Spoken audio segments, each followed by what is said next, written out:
Hey, this is the new learning for finally the last week here, June 8th through June 12th. I feel like these last 3 weeks have been the last week. Last minute grade changes I'll still put in, but going forward, we're just going to try and wrap up the year, keep everything simple. This last week, we're trying to give students an opportunity to reflect on their year and the world around them right now. In these times where systemic issues are coming to light, and for a lot of people, that's maybe the first time they've encountered issues like this in the light of day, and it's good that this is coming out and that people need a time to reflect and an opportunity to reflect on those. So students today or this week are going to kind of use a form of poetry to reflect. It's the form of poetry that haiku stems from, where they start with an image, so something they see around them in the world. It's usually a natural object like a tree or an animal, but it could be anything. It could be a pair of boots, it could be a flag, it could be a gas canister, it could be anything. And then they have a thought about it, either what it means maybe symbolically or maybe just a general idea of how to deepen the meaning of that image. So we give some examples from haiku writers. Most famously, Isa is my favorite haiku writer. But again, we're not focusing on syllables at all here. We're focusing on the image and then how do we interpret that image. So students, we're asking 3 to 5. They're pretty short, right? Look at these. They're 2 or 3 lines, right? If you are an adult and you want to help out your student, you could write the poems together. So maybe you give the image and the student gives the thought, or you could flip that and you respond to an image that your student gives you. So let's hop over to Canvas and take a look at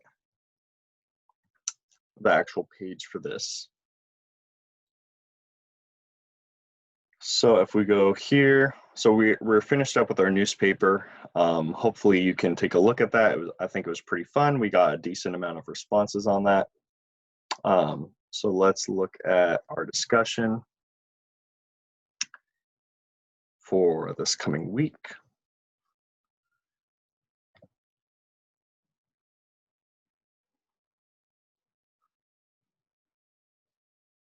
Okay, so again, kind of going along these thoughts of how do we reflect about the world.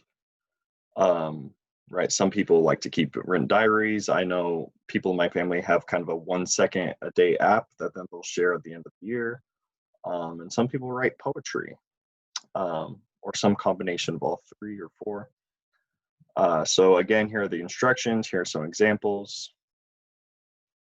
A reminder that this style of poetry is a direct response to the world we live in. So use that as your motivation. It's okay to write some practice ones. It's okay to write some bad ones you don't think are good, just to kind of get the rhythm down. We found some pandemic poems, right? Some haikus, again, responding to the world, right? So these ones are specifically about the world going on here. Social distancing, a friend leaves food at my door, right? So we kind of have, this kind of flips it where we have the thought first, this thought of social distancing, then we have this specific image, the friend leaving food at the door.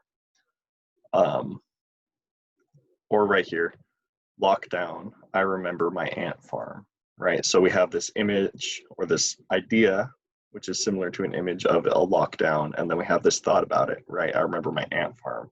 Basically, I remember this glass case where these animals had to live out their whole lives, talking about living in quarantine, right?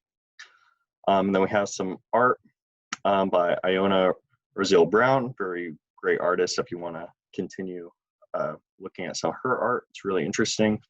If you need a challenge for, kind of pushing your poetry to the next level, Another form of Japanese poetry is called a tanka, which does have to do with syllables, but then it has kind of a couplet at the end. So if you want to experiment with that, Mr. Goodson put together a presentation on that. And next Wednesday is my birthday. So if you want to write a poem about me or my birthday, you can feel free to do that. I don't expect anything though. So that is our task for this week. I hope everyone is doing well, and I hope to see everyone in the fall. Who knows what the world is going to look like. All right, have a good summer.